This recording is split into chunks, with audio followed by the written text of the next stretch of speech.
So let's go on to the next one, part 2. Building the marketing funnel. So, like I said, normally when people are setting up their marketing, they throw up a website, they put some business cards together, and they maybe throw an ad. The amount of times I've heard this, they throw an ad in some local advertising, and then they spent like $2,000 because some advertising rep convinced them they needed to put this ad in, and then at the end of it, nothing happened, and they go, advertising doesn't work. That's normally what that's happened to a lot of people that I know. So what that is, that's advertising, that's not marketing. So I really want to define marketing is understanding that it takes time to build a relationship with people before they come and meet you. And the way things work now is someone buying sunglasses, they'll come in and buy the sunglasses, they know more about that pair of sunglasses than the guy selling it. Because they've done all the research, they've thoroughly looked at what they're offering. And this is how people, this is the age we're in information age, so they do research before they come to you. So how do you leverage that? How do you use information, use a marketing process online to build a marketing funnel? Now I'm going to define what a marketing funnel is, because it's like Jordan keeps on using the term marketing funnel. What is a marketing funnel? A marketing funnel is basically understanding it takes someone who doesn't, I think it's on, yeah, here we go. A marketing funnel helps take people who don't know you, like you, or trust you, right? So it takes that hotel owner who's got no idea who you are, doesn't know anything about your artwork, he just thought he was going to buy some paintings, doesn't trust you, to someone who knows you, likes you, trusts you. So this is the power of the internet. They can know what makes you unique, know what you're offering, see your work, see compelling reasons why it's going to add value to their business before they've ever met you. So that's the power of a marketing funnel. Now the thing about a marketing funnel is it takes time. So you've got, in a marketing funnel, you normally have hot, warm, cold. Hot is they're ready to buy, they've got the budget, they're right at the last stage and you came at the right time and here's the check. Warm is maybe, in your case, 2 months' time, they're just finishing the renovations, but they might be inquiring about it now. And then cold is, they haven't even started the renovations yet. So with those warm ones, a lot of people lose business around warm because they make an inquiry and then no one follows them up. A lot of this comes up to follow-up failure, so not having a process to follow up. So building a marketing funnel is taking into account that people are all at these different levels. Some people are skeptical, some people need more information, some people just need a little bit of a push. The internet can do that for you, basically, through a marketing funnel. So I'm going to explain how this process works. So instead of just saying, I have a customer, it's basically going, someone's at a different phase of the buying process. So this is how I'm going to break it up for you guys. Traffic. So someone on your website. So they're Googling what you do and they're on your website. Prospect. Prospect is, how I like to define a prospect is someone who, have you ever spoken to someone with what you offer and you're talking to them and they're interested, but they're like, can you just send me some information? That's the phase most people are in, just send me some information. So internet marketing is leveraging that. So there's a few terms I use, like a shy yes, or one of the marketers use it, they call it an ethical bribe. You're basically saying, yes, I'll give you information, but in return give me your name and email address. So you're building up a mailing list. So a prospect is offering some form of information to get them into your marketing funnel before they actually meet you to talk about what you do or whatever the next phase is. A lead is quite different. A lead is obviously not a sale. They're interested. But not everyone buys straight away. And so a lead is, I'm interested, but I might be interested in a month's time, you know? Or I'm interested, but I want to actually physically see some of your work. So a lead is an interested party, but they're not ready for the sale. A sale is when they're making the transaction. And like I said, that's quite valuable because it's 6 times more expensive to get a new client than to turn over an existing one. So that sale is not a sale, it's not a once-off transaction. It's a lifelong customer potentially, depending on if you have a resale product in your business offering. And that's why the sale is quite important. That's why having lower sales is worth doing, because once they buy, they're a client. So it's not always having the big ticket item, it's breaking that down a little bit because they might buy it and then realise they need all of it. So sale, and then a referrer. A referrer is basically, well, yeah, a customer who's happy in what you do, but the most powerful form of marketing is utilising referrals as a way of promoting your business. So a referrer is, yes, someone who's bought and they're telling your friends. That's normally, 80% of my business comes from word of mouth. We hear that all the time. But a referrer is also someone who deals with, let's say, hotel owners who might be able to send an email out on your behalf. So it's finding someone who's dealing with your prospective target market, and that's the most powerful form.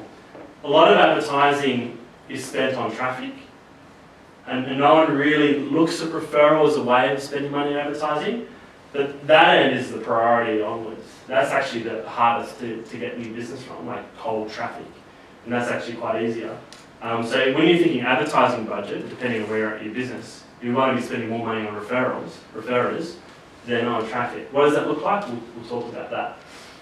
So I'm going to give you some specifics now of what that looks like. And when I hold this up, I'm going to throw some examples out for people in the room. So generating traffic. So and this is online or offline. Online is the base on and when they come into your marketing funnel. So what we're trying to do is we're trying to bring people into that funnel.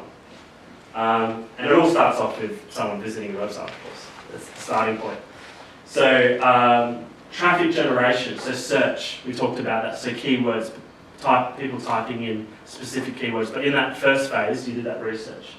One of the things I notice a lot of artists do is postcards with their actual work on it. But having a call to action to drive them to your website to see more, that's another traffic generator.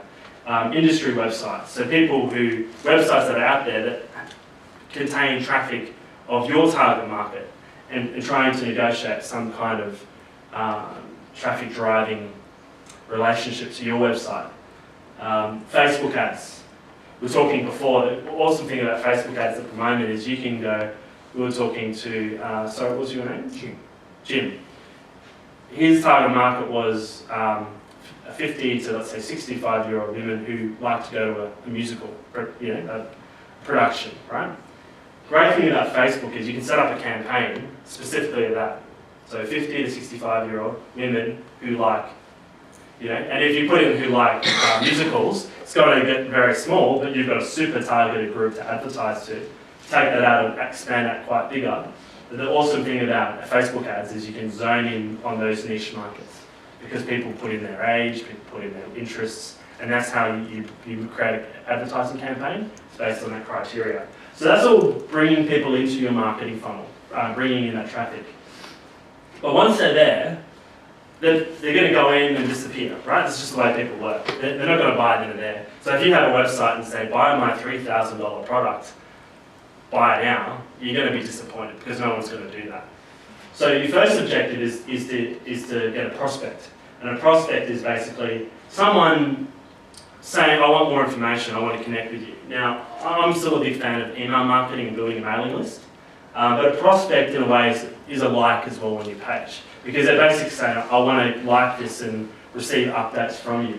So a prospect is not a decision, but it's someone who may be warm, but they're not hot. Does that make sense? And you need to have a reason for someone to do that. So you can't just say, everyone's got to subscribe to my newsletter. But that's how compelling is that? So normally what you do as an ethical bribe or a shy yes is you're offering something for them to do that. So for example, I think some of the companies in here do events and they actually facilitate other artists in their studios and so on. So what I do is put something like, by subscribing, you'll hear about the latest events, features of work, just some information, some reason for them to opt in. Accessing particular information. So what's big on the internet is how-to. So if you are doing workshops, accessing how-to information is quite important. So you'll get this document about, or this video about how to do this. That's a very big one. So any kind of accessing information. Then they're going to sit in your prospect database for maybe 6 months before they buy, but that's okay because we're building a marketing funnel. And the idea is just to bring them to a point of a lead. So a lead, like I said, not everyone's going to press that button and buy, let's just take the artist at the moment. They're not going to look at your art and go, wow, this is great, $2,000. Some people will, but some people might look at it and they go, I want to look at that a little bit more. So a lead is basically them filling out a form. So you're trying to, online, it's easier to get people to fill out a form, register an event, register interest, inquiry about something specific. So lead generation is getting them to fill out a form. So one of the thoughts I had for, let's say, an artist is, instead of having a buy now button, I would actually probably go, here's the gallery, here's our work, inquire about this project or inquire about this piece of art. I've done this with a lot of kitchen designers, where we have a lot of their design kitchens on there, and then they can inquire particularly about something. Because they see that, they go, I like that. They're probably not ready to pull out their credit card, but they might fill out a form. And I prefer lead generation than online sales, because then you can connect with the person, because they may provide referrals later on. So lead generation is all about forms, and there's terms like lead capture forms, so you're capturing a lead on your website. And then we go into the sales. So like I said, and this is probably talking more digital strategy now, is transactions. So how are you going to make those transactions? You might not sell online, but you still facilitate the payment online. So obviously having things like PayPal in place or eWay. The loss leaders. So with the sale, it's not cheapening your product by having a more cost-effective product. So that's the big thing. People just want to put on their high-price items and go, this is what I do. They don't want to pay that, then I'm not interested in that type of client. Like I said, 6 times more expensive to get a new client to an existing one. You know, some artists I noticed on their websites, they're selling prints. Now, that's not cheapening what you do, but it's a product that people are still buying that's quite a lot more cost-effective, but people still see that, and then they go, who is that? And it drives them traffic to your website. It's like they're paying for advertising material. So what is a lost leader product that will actually bring them into your buying cycle? And then providing upsell opportunities. And the last one is referral partners. So looking for those strategic alliances who actually promote you. And that one there is the most effective. All of my business, for example, I know I could spend 10 grand on there and get a reasonable bang for buck. But if I find some good referral partners promoting my material out, I did a campaign recently for that, and I had 50 people order my free video series in 24 hours because he pushed that out to his database. So one of the big ones is looking for those referral partners. So that's building a marketing funnel. It's going, well, they come in here, we will do some traffic marketing, they'll be in my database for a while, and then need to build a strategy. And then, I've got different landing pages, and we'll start getting to this in a second. And then gradually transactional, they buy something, and then obviously referral partners. Now,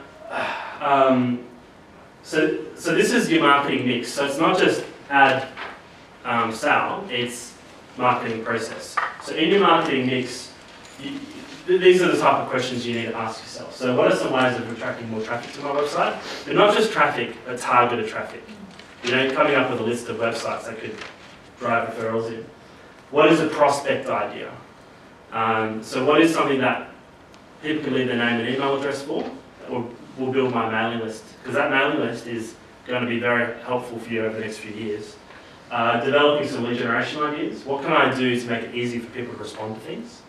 And then sales conversion system. Do I have any lost leaders? Could I be reselling to existing clients?